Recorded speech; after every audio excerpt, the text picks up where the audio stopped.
Big John McCarthy. Let's get it all! Well, hello to everyone. This is Big John by the rules, and what we do on this is we go over instances that occur in the UFC, the PFL, and other organizations as far as rules violations, what should have been done, how should it have been done, was that actually a foul? So we're going to talk about two fights that took place this last week. The first one we're going to talk about happened in the UFC, and it was Paul Craig against Rodolfo Bellato. Everyone kind of saw it, and there's a whole lot of, questions about it in that, well, was there faking being done in it and all these different things? Was he actually down? Couldn't he have kicked him in that position? Let's go over this and make sure that everyone understands exactly what the rule is. Now, the rule for a grounded opponent did just recently change. It changed in November of 2024, where the ability to put your hand down to make yourself a grounded fighter while you're on your feet was no longer part of being a grounded fighter. So at this point, if you had both your feet on the ground, you put one hand or two hands down, you were not a grounded fighter, and you could be kicked or kneed to the face in that position. So if you were that fighter and you were going to be a grounded fighter, you had to put a part of your body, your leg, your knee, your elbow hits the ground, your butt hits the ground, your back hits the ground. You're a grounded fighter. It's almost the same as what you'd see in the NFL with a running back. The NFL with the running back, you know what? They've got the ball in one hand and they're running and boom, and they're going and put their hand on the ground, but they get back up and they're still going. As long as no part of their body other than their hand touched the ground, well, they were still up. But as soon as their leg touches, their knee touches, their shin touches, anything, elbow, forearm, anything touches the ground, they are grounded. So when you take a look at what happened with Paul Craig and Bellato was in the position of being the top fighter, and he was looking to kind of gain space to land big ground and pound shots. Paul Craig was kind of utilizing that to try to, take, and you can kick to the body in that position if he's a grounded fighter, but you can't kick to the head or face. And at a certain point, Bellato is on one knee with one leg up. That is still a grounded fighter.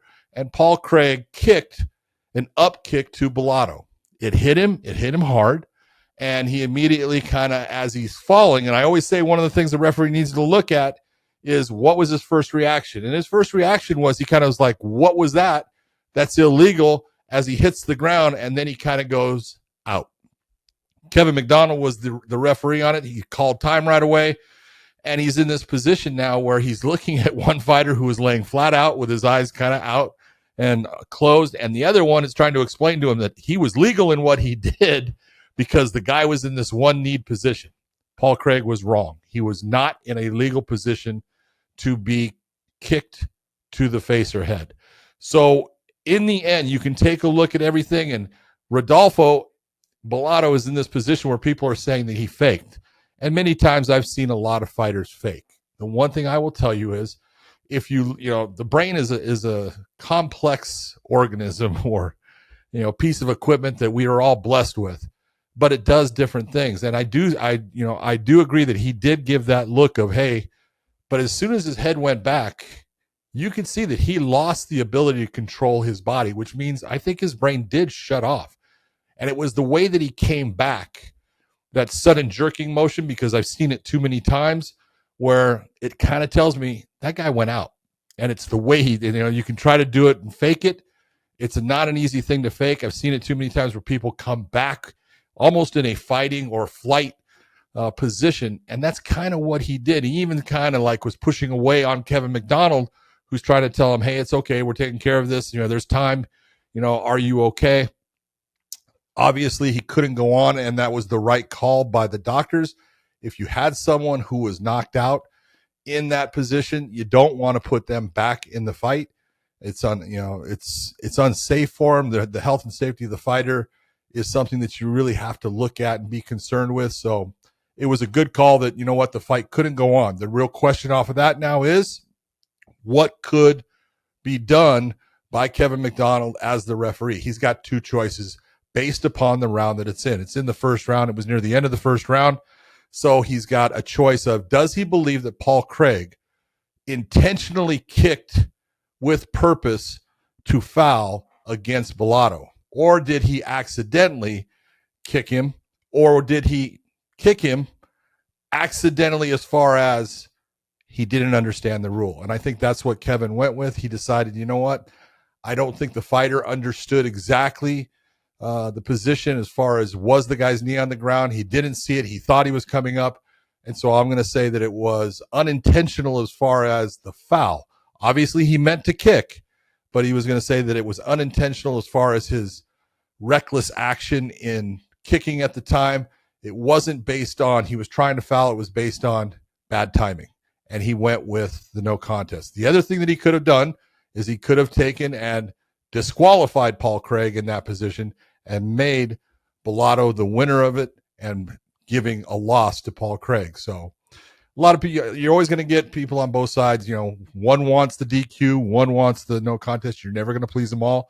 And I thought Kevin did a really good job of going through the situation. The other fight that took place was a little bit different. This was in the PFL on Thursday. And you got to take a look at, you know, everything that's occurring. When you're the referee, you're trying to be fair.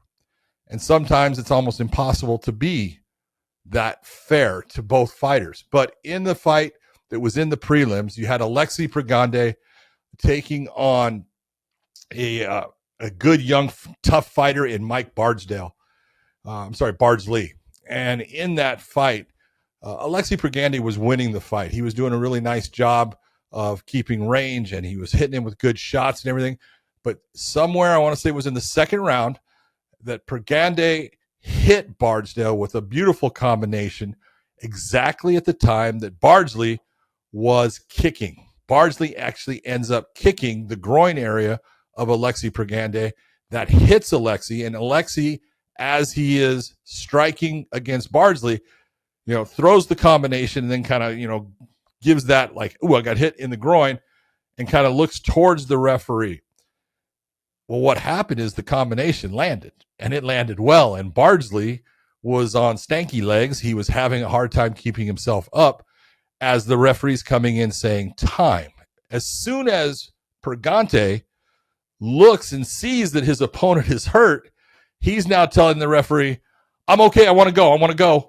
And the referee at this point has got a choice, because Bardsley, being on the queer legs, he was having problems keeping his balance, is now turning and basically moving away from his opponent with his back towards him.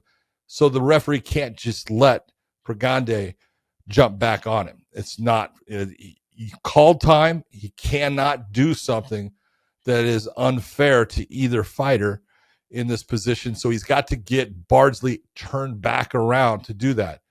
It didn't really occur that way. He wasn't able to, you know, get Bardsley because he was hurt in that position of getting him turned around to start the fight within a reasonable amount of time for Pergande to take advantage of the situation that he had legally created. But the real question when you're looking at this is, as the referee, I have something there's where a fighter basically saves themselves from a possible fight-ending situation based upon a foul, then I have to level out that playing field. And this is where, in this situation, time was given to Pergande. Then it was kind of tried to hurry it up as far as, you know, him wanting to get the fight going because he's in control of that time. But the referee's got to be fair to Bardsley and make sure that he's ready to go.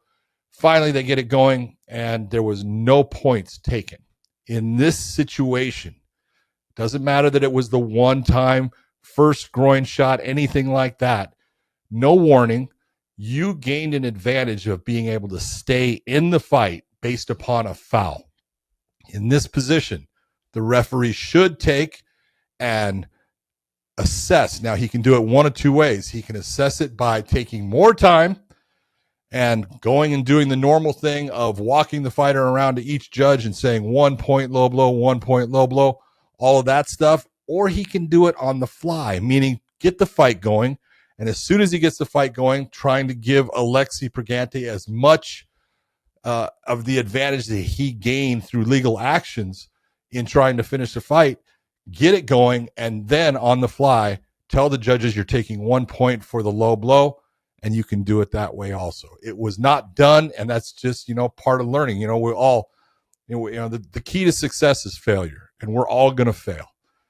Every referee is going to make mistakes. Every fighter is going to make mistakes. It's just part of being human and learning. But once you make that mistake, it's how do you learn from it? What do you do to make yourself better so the next time you will succeed? And I think that's exactly what the referee, and Eric McMahon, who's a great referee, that's what he's going to do. I know he's talked to people about this, and you know what? He has the answers now. And so if it ever happens to him again, we're going to get the right result. So that is what happened last week. I'm sure there's going to be more happening coming up, and we're going to go and cover those on Big John by the Rules. Thanks for tuning in, and we will see you.